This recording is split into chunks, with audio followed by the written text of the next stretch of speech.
What's up, guys and gals? My name is Rick9G. Thank you so much for joining me today. We're going to be looking at I Love Lucy. Most importantly, this is a fact or fiction episode focusing on Lucille Ball primarily. And you may have heard, there may have been rumors out there that someone had found out or that Lucy had gone through a Red Scare, meaning a Red Scare that she was apparently a communist. Now, is this true or not? We're going to go into all the details in this video. Don't forget that I do have a playlist of over 100 Lucy videos, plus over 1,000 on many different topics. So go ahead and browse my channel.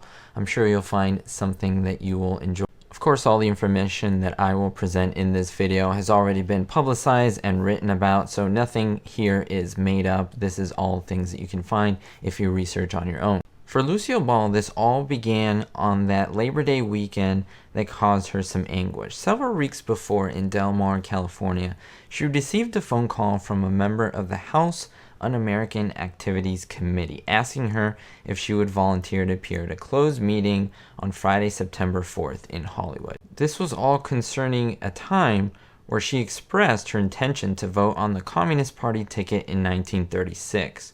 She had explained fully that her grandpa had a role in her political activities that year, and when the hearing ended, she shook hands with the various committee members and left. She was cleared.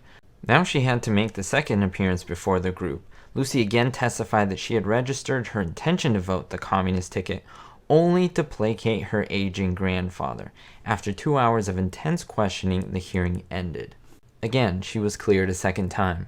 After a few days, they picked up Winchell's column and saw a huge headline. It read, "The top television comedian has been confronted with their membership in the Communist Party." Of course, Lucy and Desi were crushed to read this. Lucy and Desi realized the significance of this event. They could lose everything. They could lose I Love Lucy. They could lose all of their fans, all the interest, of course, and their job. They were very scared and they didn't know what to do. Trying not to panic, they decided to start the rehearsals for the new I Love Lucy segment for season 3. That episode was called The Girls Go Into Business. When they went to film Lucy, she drove to the gates of the Motion Picture Center for a 1 p.m. call. The front offices were jammed with reporters. The Desilu telephone had clocked several hundred calls. At noon, the Los Angeles Herald Express broke the story in huge 4-inch high red letters. The front page banner headline proclaimed, "Lucille Ball, name Red." The evidence printed a photostated copy of the 1936 registration card on which Lucy has indicated her intention to vote for the Communist Party candidates in that year's election. Desi tried his hardest to call people in high places to try to clear his wife from being labeled a communist. Lucy didn't want to speak to any reporters for fear of misspeaking or saying something that could put her into even more trouble. At this point, Lucy's only concern was the night's filming. She was scared to death that she would be booed off the stage by the studio audience.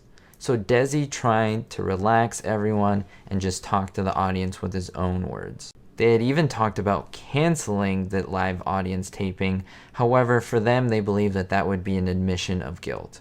At a few minutes past 8, Desi stepped through the living room door on the set of the I Love Lucy show and faced the huge amount of people in the studio audience on the bleachers extending the entire width of the building. He had a little trouble with the door and laughed nervously about it. However, instead of the usual warm-up, which always included a few planned jokes, he gave his impromptu speech to a crowd that was completely silent. He said, "Welcome to the first I Love Lucy show of the season," he began. "We are glad to have you back, and we're glad to be back ourselves. But before I go on, I want to talk to you about something serious. Something very serious. You all know what it is. The papers have been full of it all day." He paused and switched the mic from one hand to the other. Suddenly his lower lip began to quiver and his voice broke. "Lucille is no communist," he blurted out fiercely. "Lucy has never been a communist, not now and never will be. I was kicked out of Cuba because of communism. We both despise the communists and everything they stand for." Desi was angry. His eyes were now filled with tears and his voice was shaking uncontrollably. He says, "Lucy is 100% an American. She is as American as Barney Baruch and Ike Eisenhower. Last November, we both voted for Ike." Tomorrow morning, the complete transcripts of Lucille's testimony will be released to the papers, and you can all read it for yourself. Then you will know this is all a pack of lies. Please, ladies and gentlemen, don't believe every piece of bunk you've ever read in today's papers." He had to stop. The audience had risen to its feet in roaring approval. One man shouted, "We're with you, boy," and Desi turned over, looking at the man's direction, and said, "Thank you." Glancing into the wings where the staff was huddled, Arnaz spotted his wife. She was sobbing profusely. Then, as was the usual pre-show custom, Desi introduced Bill Frawley and Vivian Vance. They received warm, hearty welcomes from the crowd as usual. Desi was pleased, but now he was approaching the really difficult moment, introducing Lucy, who was quickly trying to regain her composure and repair her makeup, wiping the tears from her eyes. "And now," Desi began, in his voice calmer than before, "I want you to meet my favorite wife, my favorite redhead. In fact, that's the only thing red about her. And even that's not legitimate. Lucille Ball." Getting hold of herself, Lucille took a deep breath and quickly stepped out from behind the door at the rear of the set. The heavy makeup for the show concealed the lines of worry and strain on her face.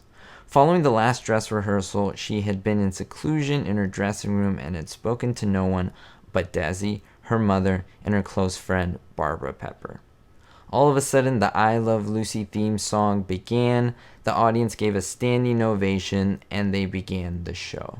The audience had once again accepted Lucy into their hearts and into their homes. What do you think about this, guys and gals? Now, of course, I presented the information as it was, but I really want you to think, is it true that she was a communist or not? Was she trying to cover her tracks to protect her family, her husband, her livelihood?